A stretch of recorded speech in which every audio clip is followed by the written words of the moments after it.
What's up everybody, Kevin here, and we are back with another C# tutorial. This is part 3 of strings keyword. In this video we are going to talk about equals keyword, ends with keyword, and copy keyword. Now I want to start with ends with keyword and we will continue our tutorial. No more talking, and now let's get started.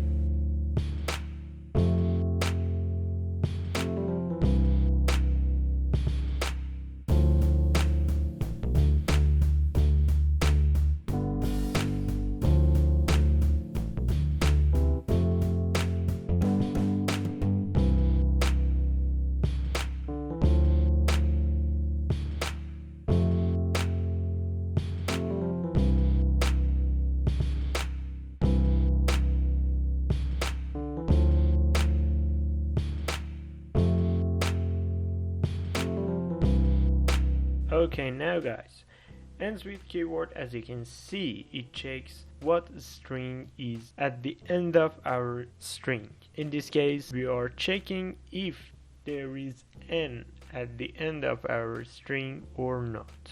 As you can see, I wrote ends with keyword in the condition part of our if, and it means the return of ends with keyword is a boolean. For writing ends with keyword, you just need to write the name of your string and a dot, and ends with keyword with 2 parentheses and the specific character that you want to check. And if that was true, print this thing, and else print this thing.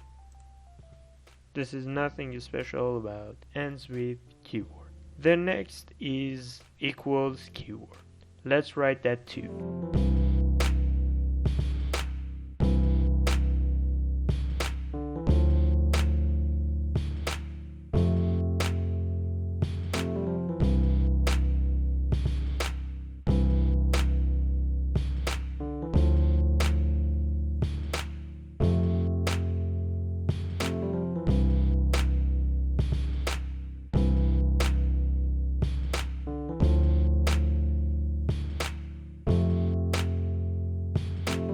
Okay, now this is one way to write equals keyword, to check if 2 strings are the same or not.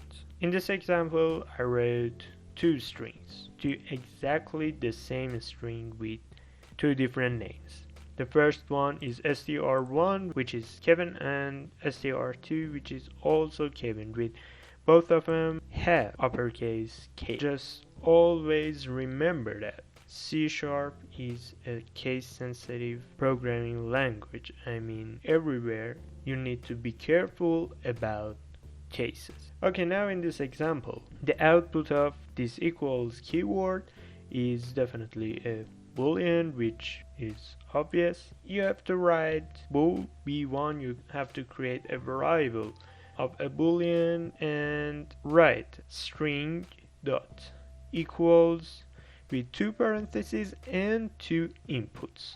These 2 inputs are our strings, and we write the result of the comparison between these 2, just to show you what's happening here. Now let's start it. It must be true, if I don't mistaken.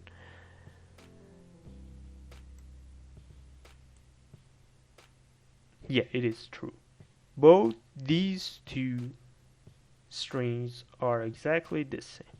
And let me show you another way to use equals keyword.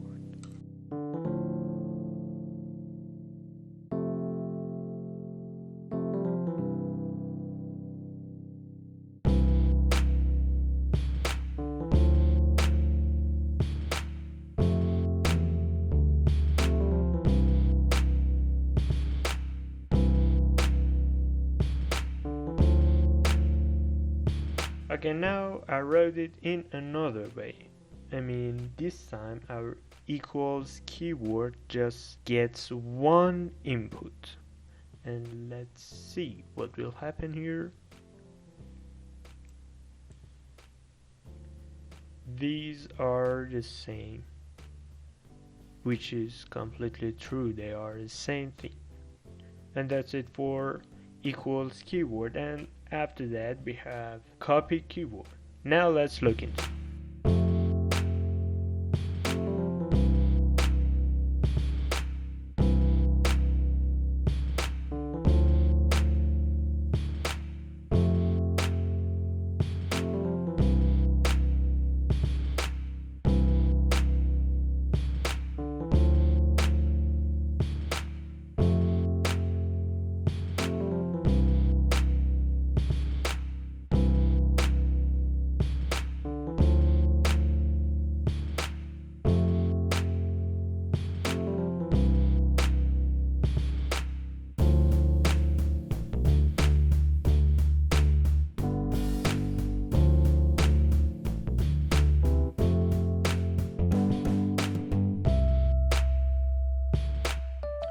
And this is for copy keyword. First we assign a variable which I chose the input as Kevin, and I assigned another variable which is str2, and it doesn't have any value. After that, the value of this str2 is the copy of the value of str1, which I wrote that string.copy to parentheses and the variable that we want to copy string from. And this line of code will copy the Kevin here and put that in this string, and if I start this program we will see two Kevins here. This is str1, which is Kevin. This is str2 again, which is Kevin. But a big important thing that you have to remember about copy keyword is that copy keyword is not the same thing as equals. I mean, look, if I comment this thing here and add str2 equals str1, it will work again, but these two are completely different things. You can see the same result we have here. str1 is Kevin, str2 is also Kevin. It is exactly the same result, but these two things are completely different. I will explain to you. Look, when we have equals, as you can see, there is no value in this string. I mean str2. str1 is the only one that has value. If I write str2 equals str1, every time I call str2, the computer will reference us to str1. For better understanding, we can say, in this case, str2 is the second name of str1. And again, every time you call str2, it will reference you to str1. There is no physical place in RAM for str2. But look, if I delete this line here and uncomment this, as you can see, we will copy the string that we have in str1 and we will add it to str2.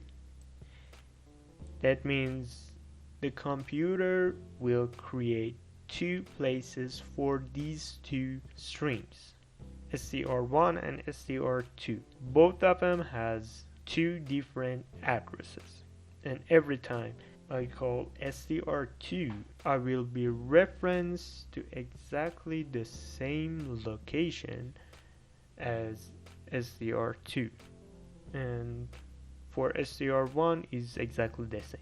But in that case, if I write equals, every time I call str2, I will be referenced to the place that str1 is exist.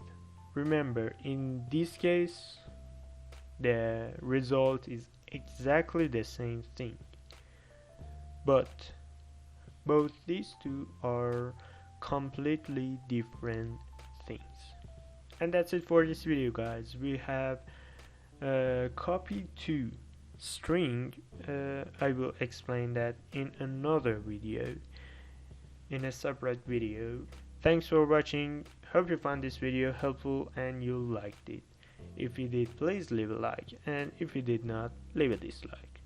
Hope you have an awesome day and peace out.